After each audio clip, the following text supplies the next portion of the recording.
Hey there, welcome back to High Infidelity, the best channel for cheating stories. Like and subscribe to channel for more spicy stories.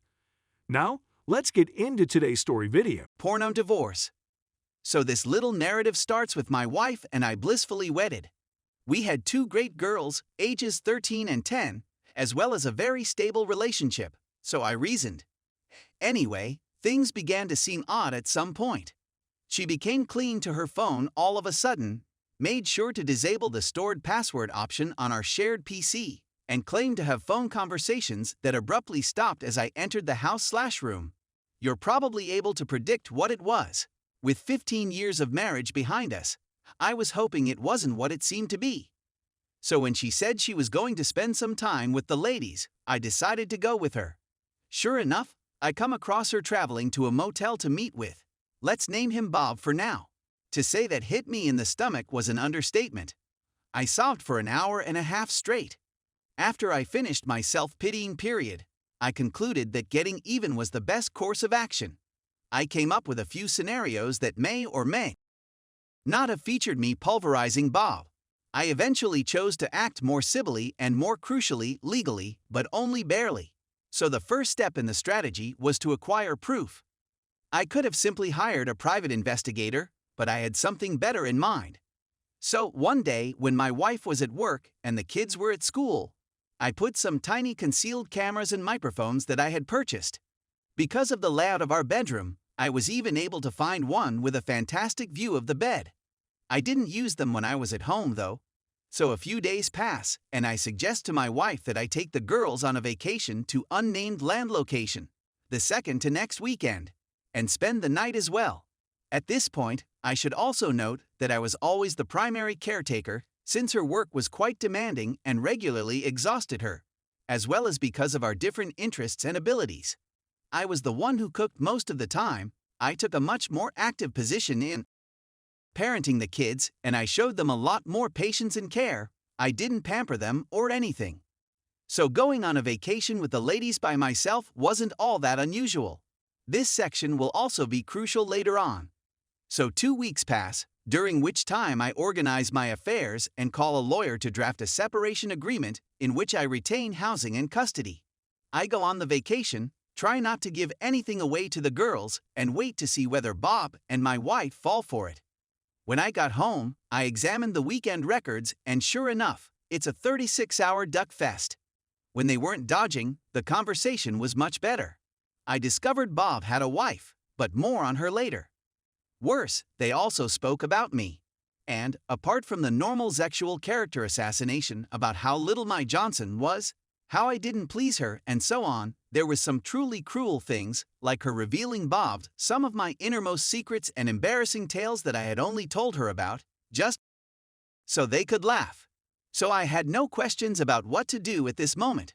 When the kids left the following day, but before my wife did, I confronted her with the film and informed her that until she signs the separation agreement and leaves the home, the girls would be subjected to an in-depth description of all the orifices mommy was dipped into.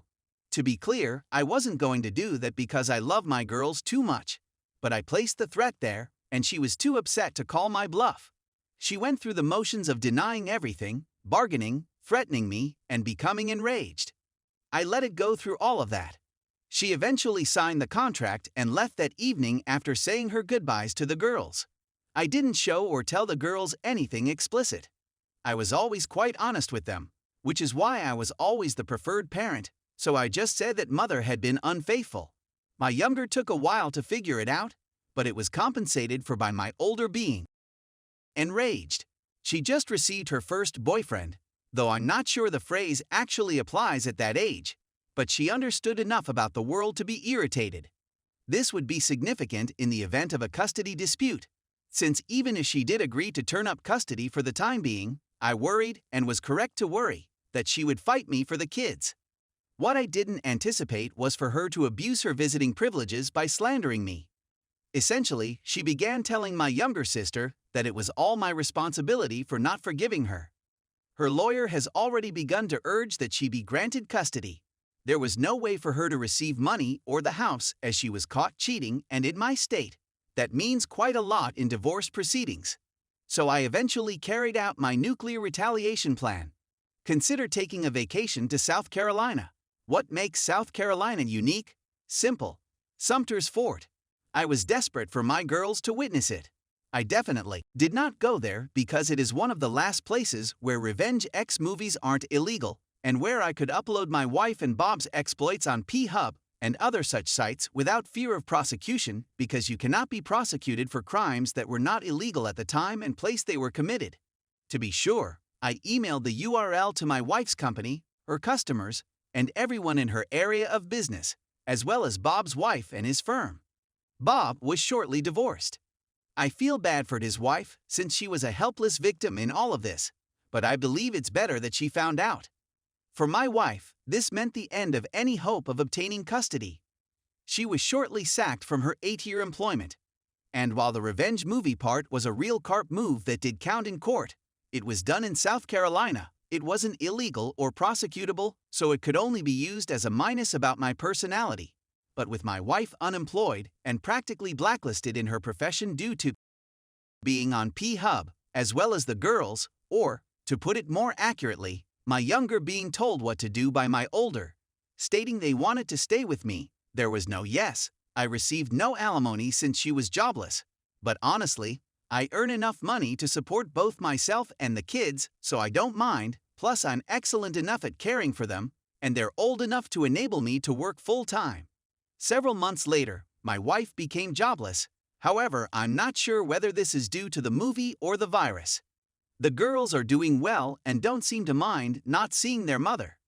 My ex-wife and I last corresponded on Facebook, where she told me how I wrecked her life and her relationship with her children, but honestly, I believe she deserved it. Story 2. GF, 33 female, cheated on me, 32 male. Hello everyone. I'm going to rant. Please accept my apologies for any omissions. I discovered my partner had been cheating on me the other day, 32 male. My girlfriend, 33, and I have been dating for a year. For the last several months, our relationship has been rough. Her automobile was repossessed, putting a strain on our relationship.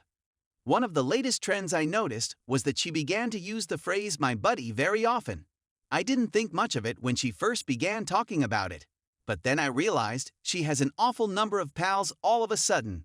I've never been one to look through someone else's phone, but I got a hunch and decided to go through it one day when she was in the shower. Going through her phone, I discovered that she has been seeking attention from a few men. My original thought at the moment was to not say anything and to get out as quickly as possible. I packed my suitcase, dressed, and grabbed everything I could find. She overheard me packing and inquired whether everything was all right. After I didn't respond, she came out of the shower and saw me getting dressed, my bag slung over my shoulder. She attempted to stop me and demanded an explanation. "Don't touch me," I said. "Let go of my possessions. I'm leaving." "What is this about?" she said, tears streaming down her cheeks and terror in her eyes. I grabbed her phone, opened the texts, and said, "What is this?" She pretended she didn't understand what I was saying. "Don't play stupid with me," I said angrily. "I've read a lot. What exactly is this?" I discovered that she has been having an affair with a man from her past. She confessed everything and attempted to minimize it by saying, "It happened during a break and it was simply oral." "Oh, all right, that's great," I remarked after that. "Everything is fine, particularly now that I know how this partnership will function. When you and I encounter problems in the future, I know it's appropriate for me to flirt with other ladies." She broke upset and almost lost it after saying that. I was far calmer than I had expected myself to be if ever placed in this circumstance. She was distressed and pleaded with me to remain. I was at a loss for words, so I told her, no matter what the situation is, there is always a solution. I'm not sure what the answer to this issue is, but there is one. You're going to have to put in a lot of effort to win me back. There have been several possibilities for me to cheat on her in the past, but I have never had the confidence to do so. I'm not sure what to do. I keep telling myself to stay around and watch how she righted this injustice. Part of me wishes I could remain just so I could cheat on her.